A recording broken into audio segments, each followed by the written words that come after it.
web novel has been brought to you by my book, Phantom Drake, which is a web novel.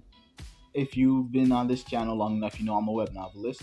It is an action high fantasy with sci fi elements, the link to which can be found in the description below, as is the link to the book that we'll be reviewing. It will also be in the description below.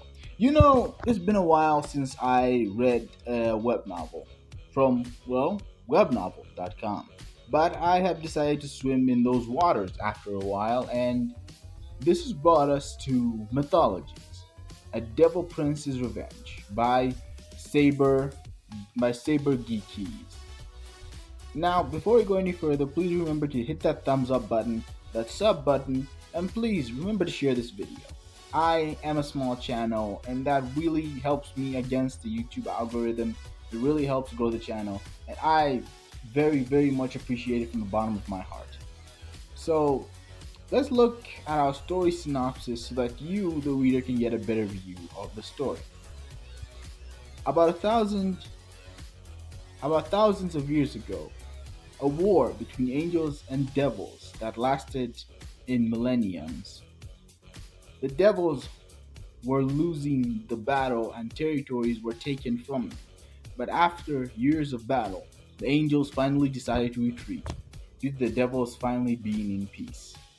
The devil king and queen decided to put their son for adoption on earth in case of another attack were to happen. Now, a couple of years later, the prince has finally grown and lived his life thinking he's a normal human. But it all changed when he tried to save a child from a truck that lost its control. He died in the process and woke up in hell. Now he ventures to hell, meeting people, knowing the truth of his past and others. But those fun experiences he experienced will be destroyed when the angels attack again. The prince, who was angered from what had happened, is now in both the state in revenge and avenge. The prince then experienced many things and many hardships, but he won't give up no matter what for the sake of his beloved people. Okay, look. Most of the grammar generally in the story is great. It's good, it's polished, but I'm gonna be honest with the author. This synopsis needs to be reworked. And yeah, if there's something that really a lot of authors passes under on notice, it's how good a synopsis is. Like, this synopsis needs to be reworked. It has multiple errors. For example, where you have the devils were losing, it's written the devils we're losing. And there were 1,000 years ago a war between angels and devils that lasted in millenniums, not for millenniums, or even the prince who was angered from what had happened is now in both a state of revenge and avenge. You can just go with he's in a state of revenge. It's basically the same thing. I don't want to give the author too much problems, but the synopsis needs to be reworked. Like, everyone does this. I mean, I have reworked my synopsis several times, and you can ask a lot of other authors. They will tell you they've had to rework the synopsis. So, yeah, I think the author should go back to rework the synopsis. But okay, that's a little negative I have of this. Now let's move on to the story. So I am a big mythology nerd. Hell, I placed multiple mythological elements in my web novel as well. And every time a movie, book, game, comic, anime, or manga is released with mythological elements, it both makes me very biased for the story, and also a little bit very critical of it, because I really like to see those elements added in well. And well, this story incorporates a lot of mythological elements from the Norse, Greek, Egyptian, Judeo-Christian, and even the Celtic mythology. So if you're a big fan of mythology and you just want to see, well, basically everyone there, you will have to read this book.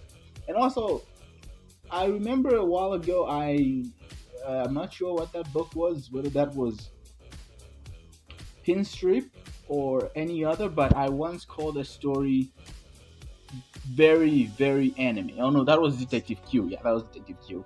a book that I reviewed. You can see the video.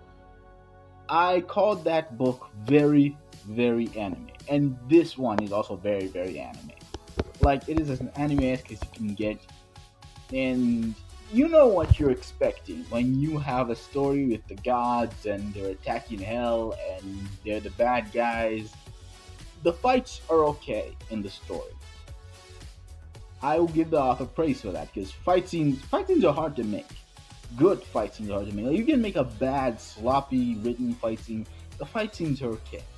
The the story takes a good advantage of the first person perspective that it does because it really helps you get into the character's psyche. Like first person's perspective is very, very advantageous when it's getting into the character's head.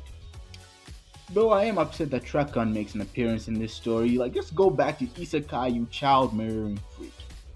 Now, the characters are okay. I like them for the most part. Like they accomplished what they were supposed to do, so I like them.